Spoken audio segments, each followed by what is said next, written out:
Yo, it's the Ferry. I'm going to talk about sharpening the Magnus line of Broadhead. So let's talk about that real quick because I get a lot of questions about that, and we will move on. So stay tuned.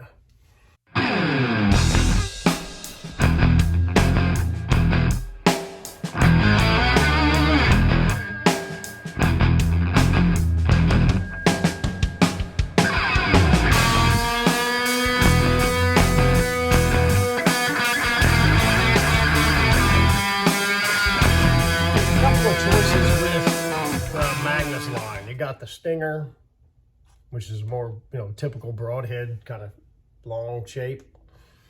And then you got the Black Hornet, which I call the foamer because it creates foam when you shoot the animals, and foam is good. Okay. See the bleeder blade sticking up there. That's going to be something that's going to be a topic of this discussion. All of the Magnus line has a little screw right here. You get a little tiny screwdriver. You need to get the right screwdriver to match up. I think a lot of people on this earth weren't raised right and don't realize that there are pitches and blunt. There's a different level of bluntness. Some of them are very pointy. I don't know the exact screwdriver, but go through your screwdriver set if you're trying to get this screw out of here and make sure it matches, because you'll strip the screw. It's pretty simple. If there's a lot of wobble in it, get one that snugs up.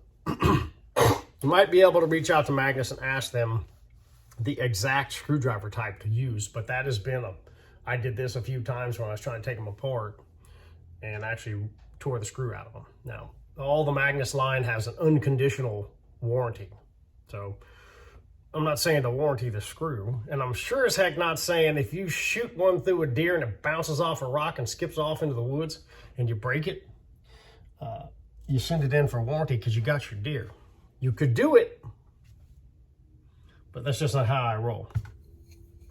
I'd also suggest a stick, a sharpening stick. If you shoot full metal jackets, you're in gold mine. All those full metal jackets, take them, break them over your knee and make you a stick about this long, because that hit insert in those things is a piece of garbage.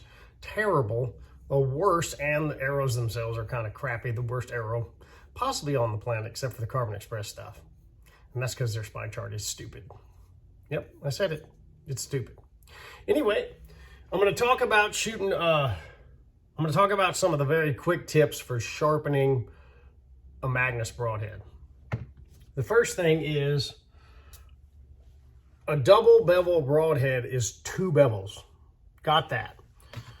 So if one side's 15 and the other side's 15, it's a 30-degree bevel. Single bevel's the other way. If it's a 15-degree bevel, it's a 15-degree bevel because it's only one side. So you got to get that right.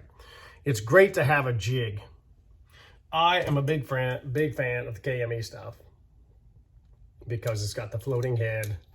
It's really made out of some very durable materials, a very high quality sharpening tool.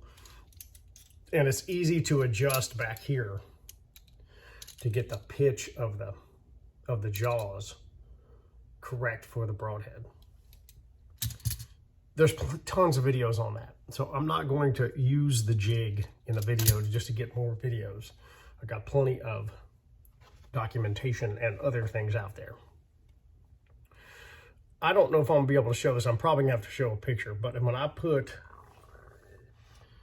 going blind. When I just put something on the bevel.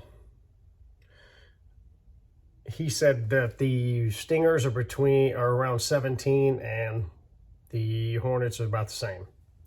One of the bevels. So it's roughly a 30-degree bevel. When I put something on the bevel and flatten it out, it barely clears, see that space right there? It barely clears the ferrule on the 2-blade versions. So with the 2-blade version, you could just clamp it in the jig, and then when you go to strop, you could just use your full metal jacket stick and put it on the ferrule and then raise it just a little bit and strop like that. Well, because it's just a little bit higher than the ferrule, you can put it on the ferrule, tilt it up just a little bit for stropping, okay? Now, there's that, okay? When you do the buzz cut or the serrator, they have what's called a chisel serration. It's not a real serration. It's an interruption, but people call it a serration, so it is what it is. It's going to leave a couple of marks in your strop. It's not going to hurt anything. You don't push real hard with a strop anyway. The kicker is the bleeder blades, which I recommend people shoot the bleeder blades because they're small and they're set back from the point, get in the way of the sharpening process using a sharpening gizmo. So you're going to have to take them apart, pull this screw out of here, pull the blade out. Be careful, don't cut yourself. Put it in your jig. Again, you've probably already watched it. You're planning to watch 100 other videos with sharpening tools. So I'm not going to use the gizmo. You can clamp the blade in there and sharpen your broadhead. You can use diamond stones. At Sirius, we have a kit in the Ranch Race store. We happen to offer that. If you want one of those, it's fine. You may have your own. You could also use, ooh, Liberal Tears. Need to light that up.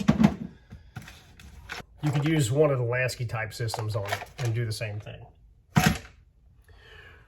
One thing I do in what I call the toy box, which is this container right here of all random and sundry archery equipment. If you show up to the ranch with some stupid broadheads, you are not shooting stupid broadheads. And most people are shooting about 125 grains because it seems to be so common, and that is fine. So I keep, see that check mark? These are brand new, out of the package broadheads Mike provided for me. I have a set of stingers, and I have a set of the foamer, the Hornet. And when I see that check mark, I know that I have taken them and stropped them. So they come really, really sharp. But I like to strop them and just touch them up and check them on paper. Because if you're an adult, you just check things. They're fine out of the package. But I prefer to just put a little strop edge. Now, the nice thing about it is, even with the bleeder blade, you can set your stingers on the strop. Well, you don't want to go this direction. I almost cut my strop. So you want to strop them backwards. You just set it off to the side. Bleeder blade's right there on the edge of the wood.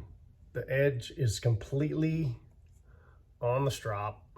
And then just drop real slow, okay? Once again, that edge was just a little bit, go to the ferrule, tilt it up just a bit, a little high on stropping's fine. And this is real light pressure. And I just touch them up and just strop them because that's the way I roll. And I like to know that I've checked every broadhead that's gonna fly that I'm gonna give you. It's similar to me checking zero on a rifle as opposed to your buddy who says, it's good, I shot it in 3 years ago. Kind of like that. At the ranch, if I hand you a gun, I've shot it. I shoot them every one shot, every 3 or 4 trips. I just check them. I'm not gonna hand you a gun to shoot sideways. And I do the same thing with the bleeder blades. And you can just take them and tilt them up like that and just go backwards right on the broadhead itself. Stropping is not a huge angle issue. A little high is better than low because it doesn't get on the cutting edge if you go too low, and you just touch them up. And if there's any bits or pieces or things changed, during the sharpening process that they do at Magnus, they do a great job. It'll just smooth it out. Once again, this is just the way I roll. It's not lack of trust. I don't believe in them or whatever. I check everything because I said this on a bunch of other videos. I'm going to keep saying it. This is the only thing that kills the animal you're shooting at. It's a very simple thing. I don't know why people don't do this. I think this is the most neglected part of bow hunting, is very sharp broadheads and willing to take a little bit of responsibility for what you buy, whatever brand they are, and just check them. Listen, everybody in the broadhead industry is trying to do their best, and they're also trying to make them efficiently, so they're going to make bunches of them at a time. You would do the same thing if you ran the business. So just check them, okay? Just because the package says hunting sharp, and trust me, I've got boxes and boxes of broadheads over there. I got 50 or 60 different kind of broadheads just sitting on the shelf. And half of them are completely irresponsible. The blades are so bad. Mostly because they're going to fold up. They're super sharp, but once they're flying and all that stuff, and they hit something going fast, they are not going to hold up, and the edge integrity is not going to be any good. So that's my quick discussion on the Magnus. If you shoot it and it gets dull, you're going to have to pull the screw, get a sharpening jig, and then put it back together. Note, pay attention to how you pull on the bleeder blade versions. There's a block in here. Pay attention to how you pull that thing out. And then when you put them back in the ferrule and get them back together, be real careful putting them back together, because I've cut the crap out of myself a couple of times just not paying attention. Go slow, okay? When you snug the screw back up, put it on a spinner. This is the one Sirius has in my Ranch Fairy store. You probably have a spinner, it's fine, but we offer them. Put it on the spinner and spin it. If it doesn't come back perfectly true, just back the screw off till it's real snug and just move the blade around, and eventually you'll hit plumb. Okay, so whenever you take something apart, putting it back together, it's not in the same spot that it was before. Just accept that. Again, be a little bit adult about this and make sure they're straight. There's a couple things there. You don't want them flying crazy. Most people associate the point not being straight with flight. But you also have to realize that if it's not in line with the shaft flight direction at impact, it's gonna want to lever. Now, a cut-on contact like that's not gonna lever much, but once again, it's all details and adulting, right? You wanna make sure everything is right, and especially the pointy end of the stick. All right, that's my quick discussion on the Magnus sharpening. You know, you're gonna have to take them apart and sharpen them if they get really dull. You can strop them right out of the package like I showed. And then remember, if you use the Sarah razor or the buzz cut, it's gonna leave little marks in your strop. It's not gonna hurt anything. Don't push down real hard because you'll drag big lines in there. It doesn't take a lot of pressure to strop, especially when they come directly to you and they're brand new. Just real smooth, even pressure, and everything will be better. It's just that next level of sharpness. Because I've said this before, Dr. Ed picked up on it.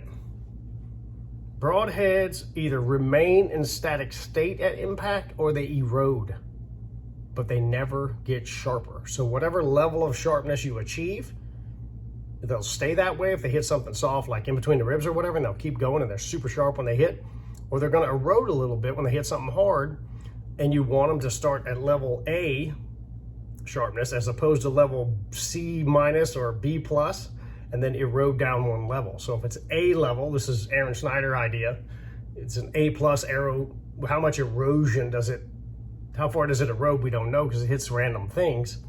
But if your sharpness is A plus and it goes to a B minus because it hits like the edge of the scapula, it's B minus. If it starts at B minus and it drops the same level, you're going to a C minus, D plus level sharpness when it hits the tissues that kill them. All right, that's that. Have a great day. Oh yeah, I'm supposed to say you're supposed to subscribe to the channel and all that. And I don't care if you subscribe or not. You can do whatever you want. It's a free country. There's a lot of channels out there, but there'll be more information like this, and make your own decision. So subscribe if you want. It's fun.